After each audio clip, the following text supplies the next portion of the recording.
Well, hello everyone. My name's Ian. I'm from Kerith, Windsor, and it's a pleasure to be with you this morning.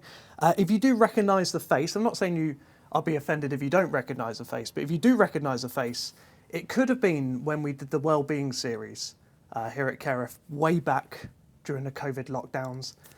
I did a little bit of kind of illusions as like kind of preaching intros. That was me. And so, yeah, that is it. So you may recognise the face from there. Or other things that I don't want to talk about, but you never know. But I have a lot of excitement this morning because we're going to be looking at a book in the Bible which doesn't really get that much press. Not many people preach about it on a Sunday morning, and it's from the Old Testament. And normally when we talk about the Old Testament, a lot of us kind of think this is just, I don't know, it's irrelevant, it's old, and people aren't actually really, they don't think it's really that applicable for today. And one of the commentators I love, called John Goldingay, says this. He says that he doesn't like to call it the Old Testament purely for that reason. Instead, he calls it the First Testament. And I think that's quite a nice little detail. So we're going to be preaching and reading from the First Testament. There you go. So it's going to be the book of Ezra chapter 3. And this is a small book, right by Nehemiah. The two books kind of go together. And My aim is to kind of take you on this journey. There was actually a TV commercial that we watched a few years back, and it was of a Tel Aviv advert.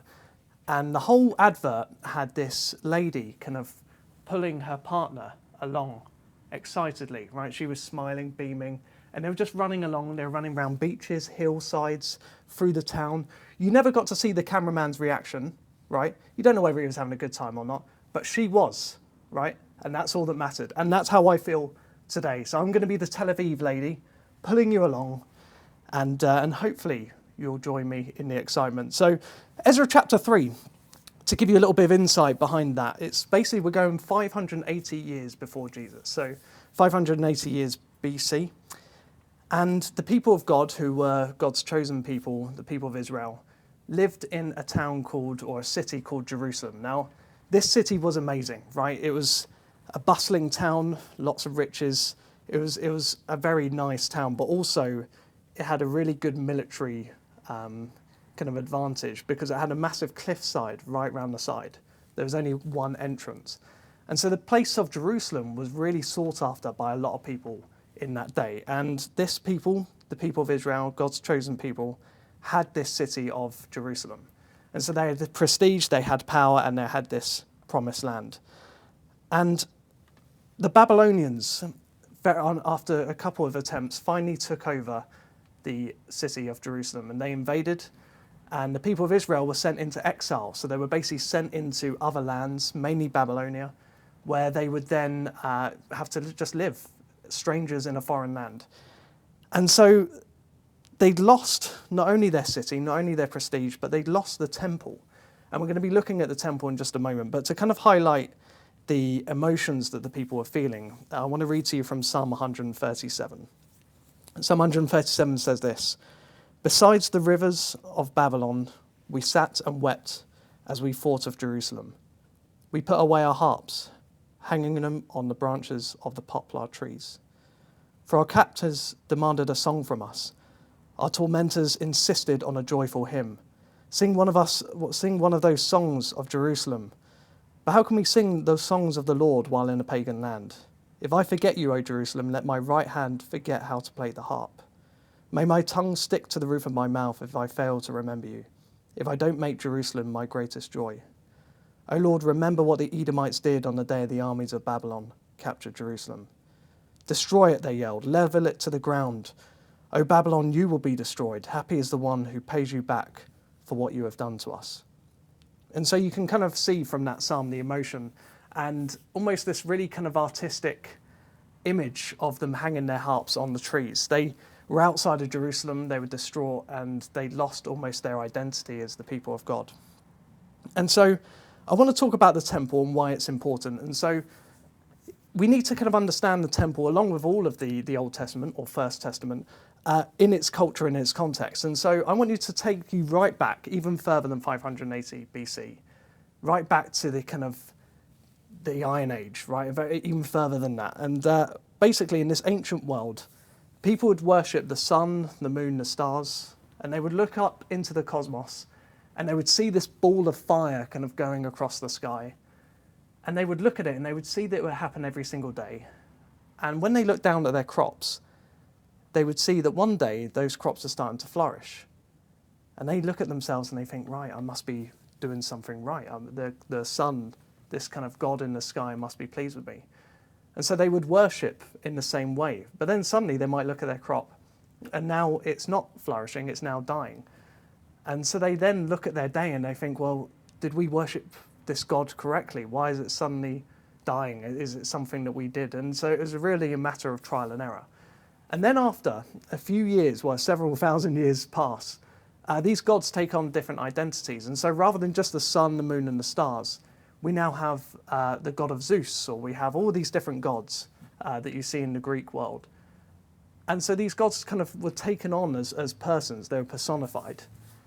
And as this kind of happened, they started to then have this idea of building a house for their god.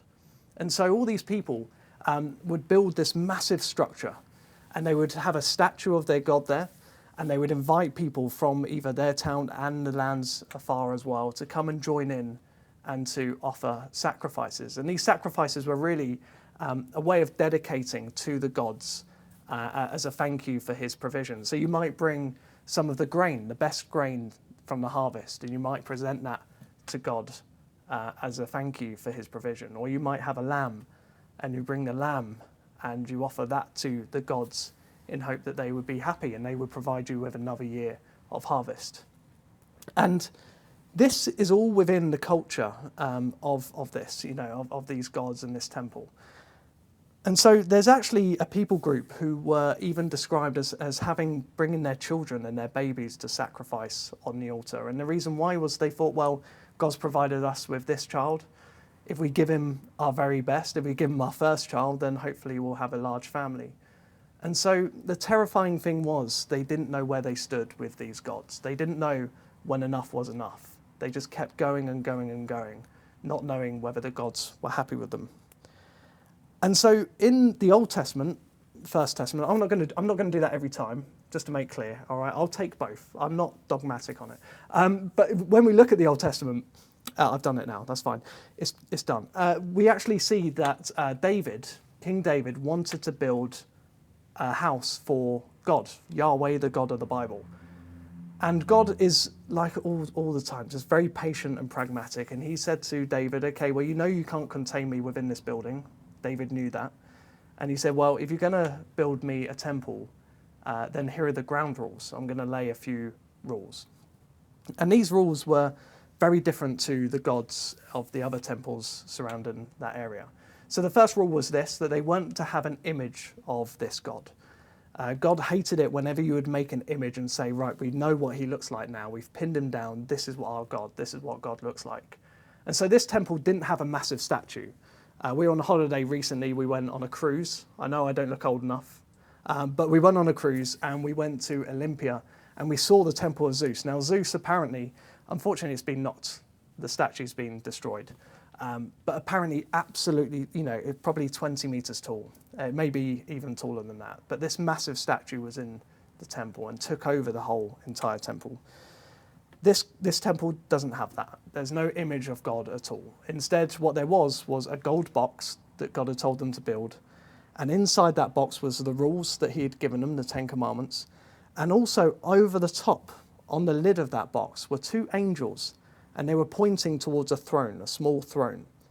And apparently the priests in that temple recorded that God would dwell in this glory cloud. You would be able to see this cloud over that throne, and that's where God dwelt, which is incredibly progressive for its day. Not only did they not have any image in their temple, but also they didn't have, they actually saw the physical presence of God, which isn't heard of at all. And so what they would then do is, another amazing thing was this, that actually they could speak to their God. This had never happened before, right? So now they can actually have a conversation with God, and God tells them what he wants from them. So not only that, but they were also told to have annual sacrifices, and in this chapter that we're going to read later, There is the Festival of Shelters, and I don't want to bring back some kind of traumatic memories of wildfires for those who went on it. I know camping is not everyone's thing. But what they would do is they would, for a period of time, for a few days, they would camp in tents, and it would remind them of how God had rescued their ancestors and actually taken them out of slavery of Egypt into this promised land, and that's how they lived. So they would do these festivals, and these festivals were fun. They weren't always kind of, painful like you would see in the other temples. And so they knew where they stood with their God. And I don't know how many times I hear this, and I've been guilty of it myself, but we always kind of say, oh, thank goodness I don't live in the Old Testament laws anymore. Thank goodness I don't have to do those sacrifices. But when you look in the book of Leviticus and you look at how those sacrifices are laid out, the people don't mourn when they get given those rules, but they rejoice. And the reason why is this, is actually God says, you know what, I'm going to tell you to bring a lamb. Now, before, they didn't know what they had to offer. But God says, if you want to worship me, bring a lamb. Here's the quantity, this is what you need to bring. Amazing. The second thing was, when they burnt that lamb, I know it sounds violent, we'll get onto that later, but when they burnt that lamb, God would say to them, that smelt good. Just like a good barbecue, that smelt good. And so they knew that actually not only God had told them how much enough was enough, but also that smell pleased God, and God was happy with the sacrifices that they would bring. And also amongst all of this were free will offerings. The people would offer offerings just because they loved God and they were thankful for what God had done. And so this was the temple that they were in that city. And like I said, they were sent into Babylon during the exile, once Babylon had defeated Jerusalem and invaded. However, years later, the king of Persia defeats Babylon, and he gives the people of Israel kind of the ability and the option to then go back to their homeland and make home again. And that is the chapter that we're going to read in Ezra chapter 3. When the 7th month arrived and the Israelites were in their towns, the people gathered as one in Jerusalem. Jeshua and his brothers, the priests along with Zerubbabel and his brothers, began to build the altar of Israel's God in order to offer burnt offerings on it, as it is written in the law of Moses, the man of God. They set up the altar on its foundation and offered burnt offerings for the morning and evening on it to the Lord, even though they feared the surrounding peoples. They celebrated the festival of shelters as prescribed and offered burnt offerings each day based on the number specified by ordinance for each festival day. After that, they offered the regular burnt offering and the offerings for the beginning of each month and for all the Lord's appointed holy occasions, as well as the free will offerings brought to the Lord. On the first day of the 7th month, they began to offer burnt offerings to the Lord, even though the foundation of the Lord's temple had not yet been laid. They gave money to the stone cutters and the artisans, and gave food, drink, oil to the people of Sidon and Tyre, so that they would bring cedar wood from Lebanon to Joppa by sea, according to the authorization given to them by the king of Cyrus of Persia. In the 2nd month of the 2nd year, after they arrived at God's house in Jerusalem, Zerubbabel, Jeshua, and the rest of the brothers, including the priests, the Levites, and all who returned to Jerusalem from captivity, began to build. When the builders laid the foundation of the Lord's temple, the priests dressed in their robes and holding trumpets, and the Levites holding cymbals, took their positions to praise the Lord as King David of Israel had instructed. They sang with praise and thanksgiving to the Lord, for he is good, his faithful love to Israel endures forever. Then all the people gave a great shout of praise to the Lord, because the foundation of the Lord's house had been laid. But many of the older priests, Levites, and family heads who had seen the first temple wept loudly when they saw the foundation of this temple. But many others shouted joyfully. The people could not distinguish the sound of the joyful shouting from that of the weeping, because the people were shouting so loudly, and the sound was heard from far away. And so there's 4 points I want to bring out of this chapter. The first one is this, that they worshipped before the foundations were laid. I don't know about you, but I sometimes feel like when I want to come to God, if I want to do anything like preaching or being on stage or any type of active worship, you kind of feel like, oh, well, let's make sure I have a good week. Let's make sure that everything is fine. I haven't messed up in a way that I don't want to. And I just want to make sure I almost have this kind of clean space that week before I come into God and worship him. And life isn't like that. These people worship before the foundations had even been built. They put God's worship first. You may have moved into a new town recently. It may have been Bracknell or any other sites, and you might be thinking, I'll get settled in the house first before I start checking out the local churches. And really, I feel like we should be setting worship as number one. And this is what these people did. As soon as they moved in, they wanted to worship God first. And so I'd recommend that you do that. You go and check out some local churches. The other thing is this, baptism. We're going to have a lot of baptisms coming up. And I feel like with baptism, I certainly felt like this way as well. You kind of feel like, right, if I'm going to do this public display, I need to make sure that my life is fine, that I present myself as this kind of, changed individual, completely changed. But God doesn't want that. He wants you just to go and worship him first. And so I highly recommend that you think about baptisms. You can sign up at many of our different sites and really get in contact and get that done. We don't have to bring ourselves as a living sacrifice. Paul says in Romans to bring our bodies as a living sacrifice, holy and acceptable to God, which is his pleasurable worship. And so we don't have to bring a lamb anymore. We bring ourselves and we say to God, look, just use me for your purposes. Number 2, they built the temple before the city walls. No city would protect them if God was not there. And so once again, similar to point 1, we might be thinking, if I want to give the church my money, or if I want to kind of, give some of my time, I need to make sure that I've got enough in the bank first, right? And there are courses you can go on, right? I recommend good financial planning, right? You can check out CAP, it's a great course.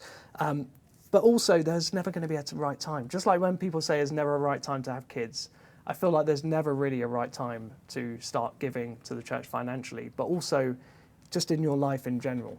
There's never going to be a perfect day where everything, the stars align and you do that. And so what are you resting in? Are you resting in yourself? Are you resting in your social media presence? Or are you resting in God alone for the way that you live your life and your protection? The next thing is this. Point number 3 is they built on the same foundation as before. There's a big deconstructionist kind of movement in the church, and I think it's healthy to have this, and to really kind of question, what do you believe and what don't you believe? It's always good to constantly go over things and actually think, right, okay, where do I stand on this issue? And I think that not only have I gone through that, but many people have, and there's a temptation to kind of start going, okay, well, maybe I just need a new tradition, or I need a new way of living.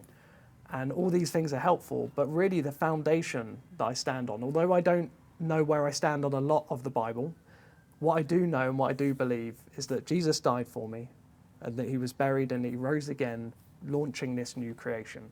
And that is the foundation that I stand on. And that's the foundation that Paul, when he writes to Corinthians in 1 Corinthians 15, he says these things, that he passes on to them as first or most importance, these basic truths of the gospel.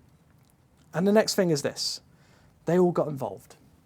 We learned that everyone, whatever their profession was, they all picked up a brick and they got building.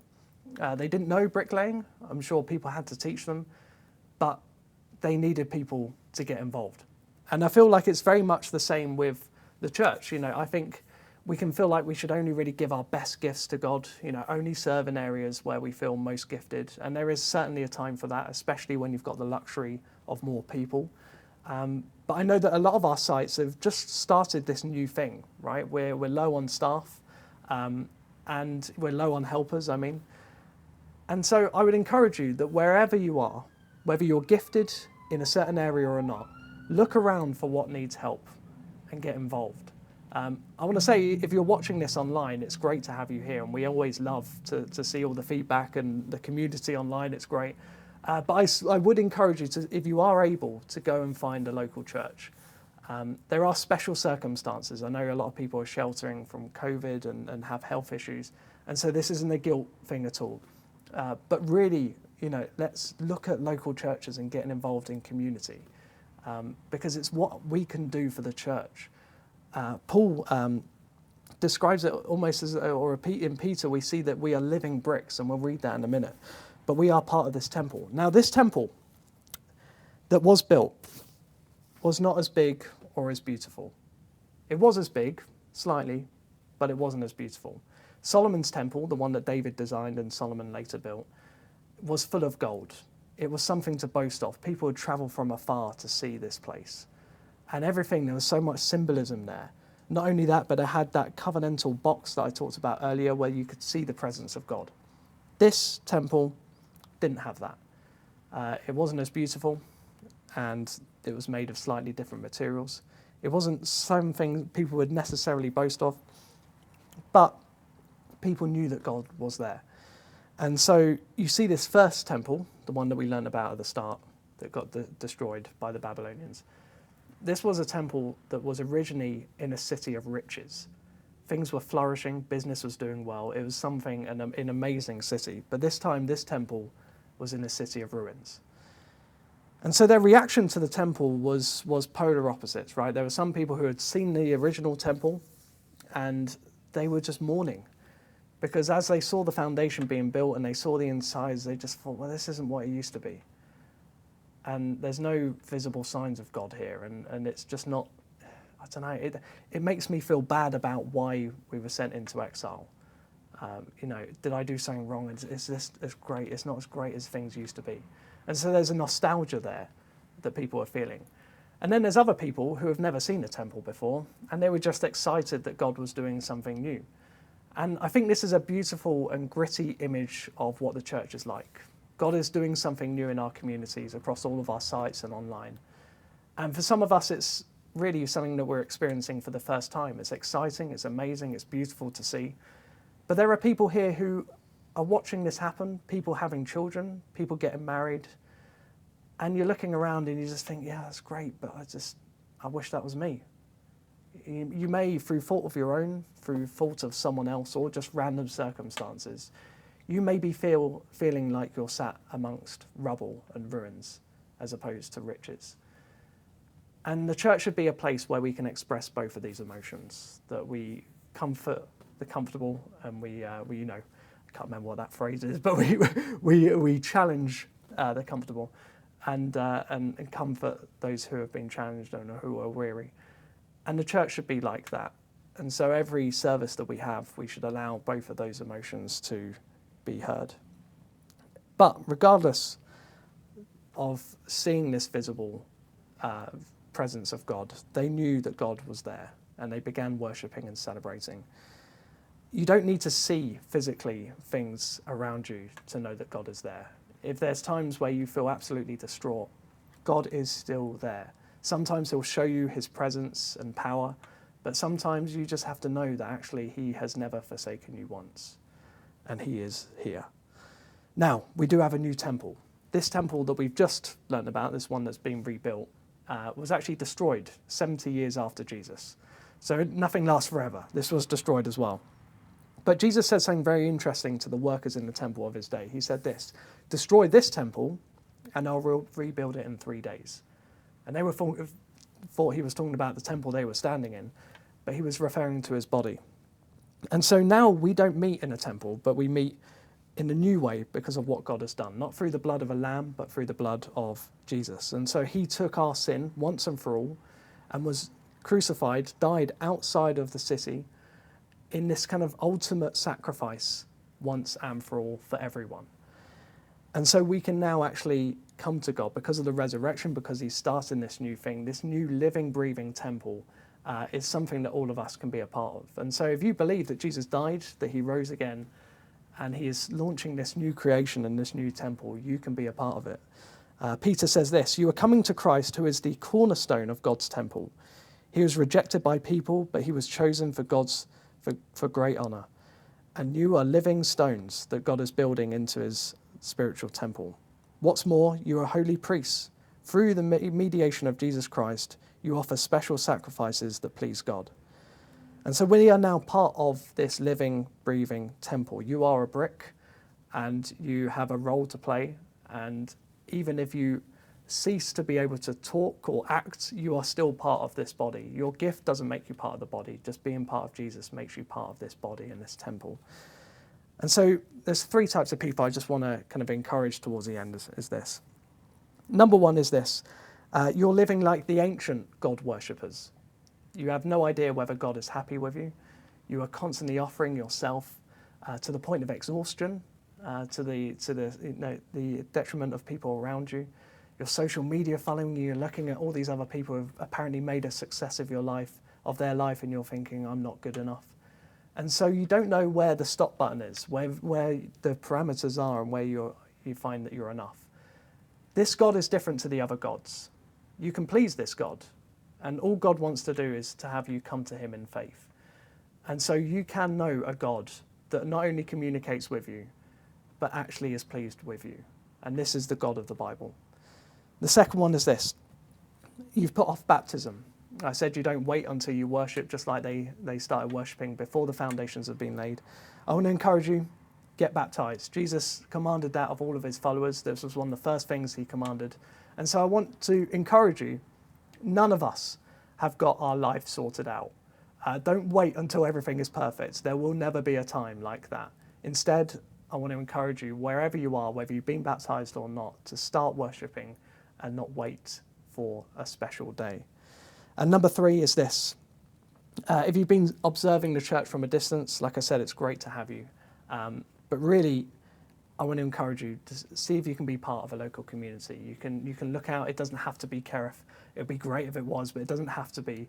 We love people just getting involved in communities. And so if you are able, I highly recommend that. And so that concludes my time with you this morning. It's been a pleasure speaking to you. I hope you've enjoyed Ezra. I hope there's a smile behind that camera lens or that TV screen as I pulled you along on this journey. And it's been an absolute pleasure, and I hope you have a great week. Thank you.